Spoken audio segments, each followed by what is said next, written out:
Everybody, welcome to Berlitz's Masterclass on the Future Tense.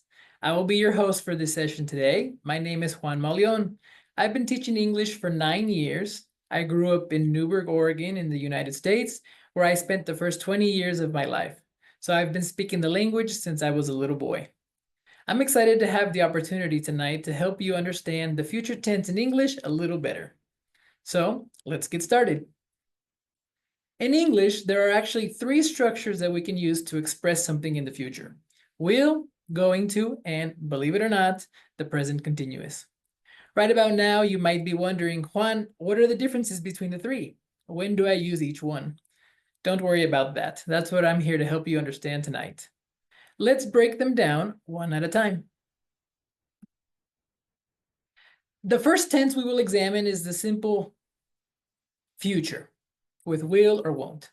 This structure consists of the auxiliary verb will, or won't if it's negative, and the base form of another verb.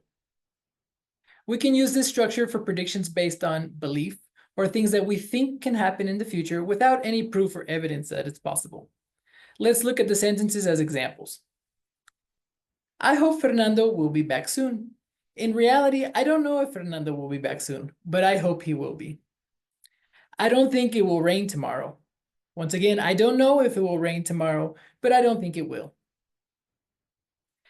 Next, we can also use this structure when we decide to do something at the moment of speaking, at that exact moment. Let's look at the examples. Don't worry about it. I will call Antonio. So, I volunteer. I will call Antonio. Someone knocks on the door. I will get it. Once again, I volunteer, so I will get it. I will answer the door. The next structure we are going to examine is going to. This structure consists of the verb be, going to, and then the base form of a verb. In the future, this structure is used for predictions based on some evidence. Let's look at the examples. It's below 32 degrees. It is definitely going to snow tomorrow. So our evidence is that it is cold enough and that we have precipitation, so it is definitely going to snow. Trump is going to win the presidency. He has more votes. In order to become the president, you have to have more votes than your opponent, so that is our evidence, and he is going to win. You can also use this structure when you can see something happening or about to happen. In other words, when you are witnessing something right in front of you. Let's look at the sentences. Be careful, you're going to spill your drink.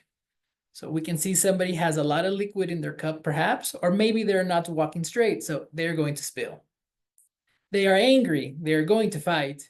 We are witnessing 2 angry people, and so the most likely solution or conclusion is that they are going to fight. They are going to have an altercation. Lastly, let's take a look at the present continuous tense for the future. The present continuous consists of the verb be and a verb in the ing form. We use this structure for arrangements or agreements among 2 people or 2 different parties. Let's look at the sentences. I am having a meeting with a client tomorrow, so the client and I have agreed to meet. My parents are coming to visit us. My parents and I have agreed they are coming to visit. Now that we have analyzed all 3 future structures, let's summarize them. Will and won't can be used in the future for things you think are going to happen without any evidence, and also for decisions you make at that exact moment. Going to can be used in the future for things that are going to happen based on evidence, as well as for things you are seeing right in front of you. Lastly, the present continuous can be used in the future for arrangements or agreements made by 2 people or 2 different parties. So now the fun part. Let's practice.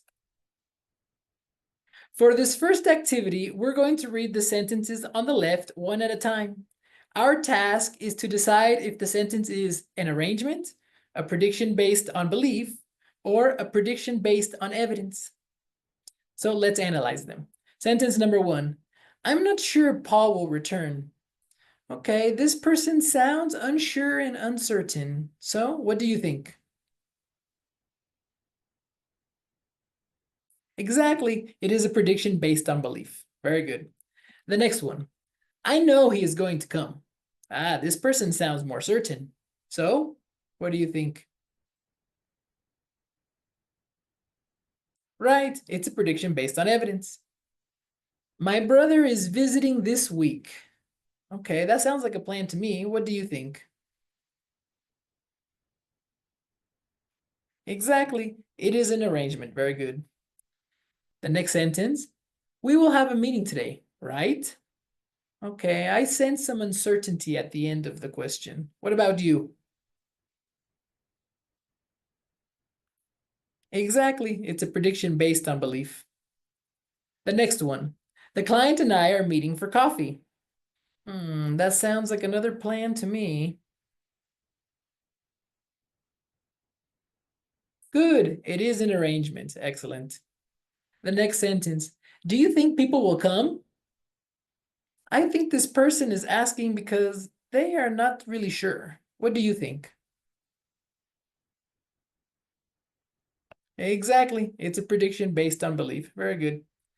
The next sentence, we are going to win. I feel it. This person sounds confident. What do you think? Good. It is a prediction based on some evidence. The next sentence, Amazon is delivering my package tomorrow. So it seems like Amazon has agreed to make the delivery. What does that mean? Right. It is an arrangement. Very good. And the last one, the test is going to be hard. He said so. Okay, well, if we have proof that the professor said it's going to be hard, it must be. Exactly. It's a prediction based on evidence. Very good. Let's move on now to the second practice activity. For this dynamic, we're going to read the sentence at the top of the slide, okay? And we have to decide whether the best option to complete the sentence is A, B, or C. Let's look at the first one. They are angry. They A, will fight, B, are going to fight, or C, are fighting. Well, it seems like we're witnessing something in front of us, so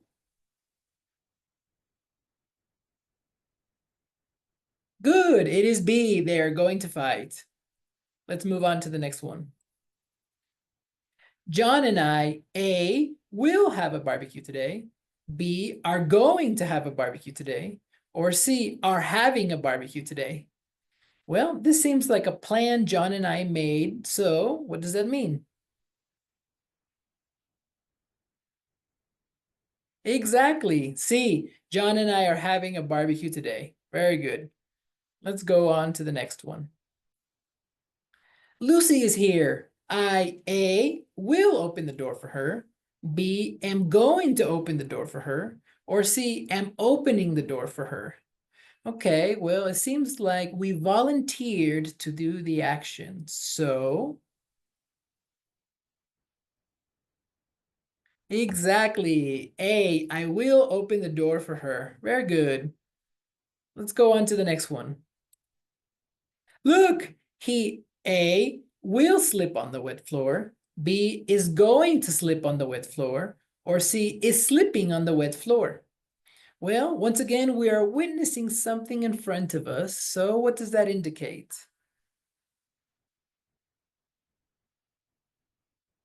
Exactly, it's B. Look, he is going to slip on the wet floor. Let's move on to the next one. I think it A will be sunny this weekend, B is going to be sunny this weekend, or C is being sunny this weekend. We have the man thinking, so I don't think he's sure. So, good, it is A. I think it will be sunny this weekend. Let's move on to the next one. I, A, will meet with the client later today. B, am going to meet with the client later today. Or C, am meeting with the client later today.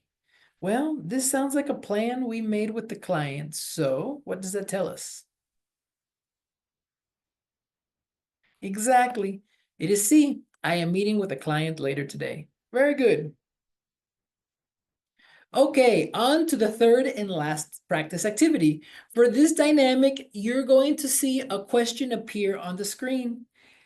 Now, for this activity, you're going to engage a little bit, right? You're going to have to answer in the poll that is going to appear for you on the screen, okay? So, is it A, B, or C? Which is the best answer to complete or to answer the question? Let's start. Question number 1. Do you have any plans for tomorrow? Is the correct answer A, yes, I will have coffee with Maria? B, yes, I am going to have coffee with Maria? Or C, yes, I am having coffee with Maria? Which answer is it? What do you think?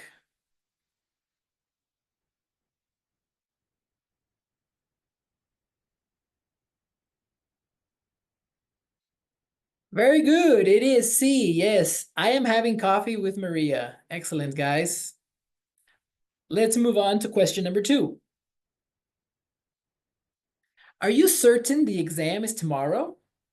Is the answer to this A, yes, Professor Smith said the exam will be tomorrow? B, yes, Professor Smith said the exam is going to be tomorrow? Or is it C, yes, Professor Smith said the exam is being tomorrow? What is the correct answer?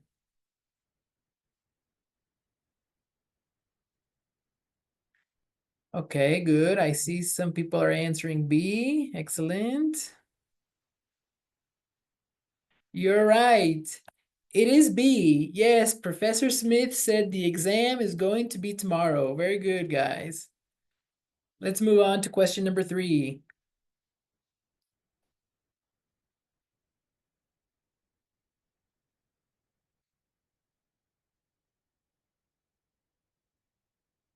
Do you think it will rain at the concert tomorrow? Is it A, I have no idea if it will rain tomorrow? B, I have no idea if it is going to rain tomorrow? Or C, I have no idea if it is raining tomorrow? What do you guys think?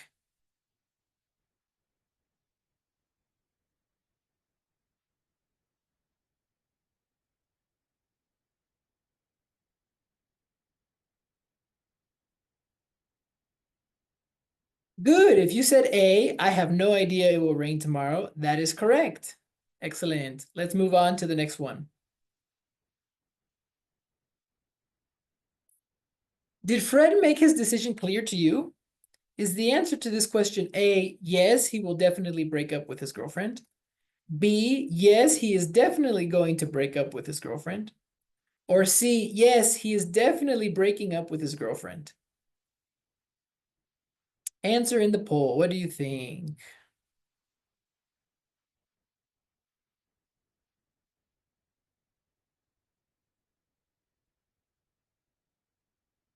Very good, guys. If you answered B, yes, he is definitely going to break up with his girlfriend, you are right. Great. Let's move on to the next question. Are you sure about the announcement? Is the answer to this question A, I think the mayor will speak today? B, I think the mayor is going to speak today? Or C, I think the mayor is speaking today?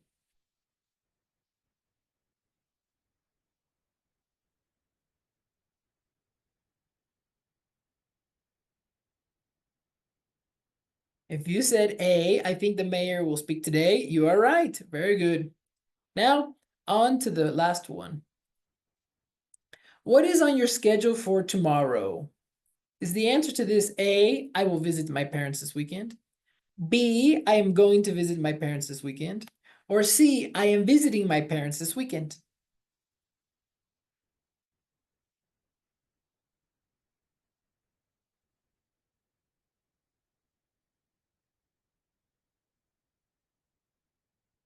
Great job. Yes, the answer is C, I am visiting my parents this weekend. Good job with the practice. I hope that was very useful. Now that we have finished practicing, let's summarize the 3 structures for the future one more time. Will and won't can be used in the future for things you think are going to happen without any evidence, and also for decisions you make at that exact moment. Going to can be used in the future for things that are going to happen based on some evidence, as well as for things you are seeing right in front of you. Lastly, the present continuous can be used in the future for arrangements or agreements made by two people or two different parties. However, it is important to mention that in reality, in everyday English, we native speakers use the three future structures interchangeably. As you can see from the examples on the screen, in spoken English, we can express that we have a trip to Cancun next week using all three structures. Nevertheless, it is important to know which structure is the most appropriate for each specific context so you can make your message and intentions as clear as possible. Once again, my name is Juan Maleon, and I'd like to thank you for connecting to my masterclass this evening. Until next time.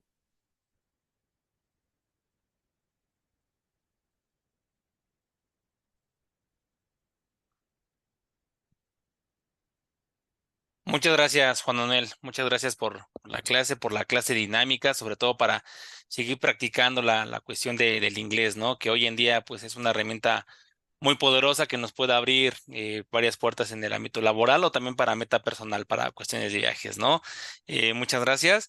Y bueno, a los asistentes me presento, soy Julio López, asesor educativo de Berlitz. Ahorita igual aprovechamos este medio, ¿no? También para comentarles que tenemos muy buenas promociones, las cuales finalizan ya lo que es el sábado 12 de abril.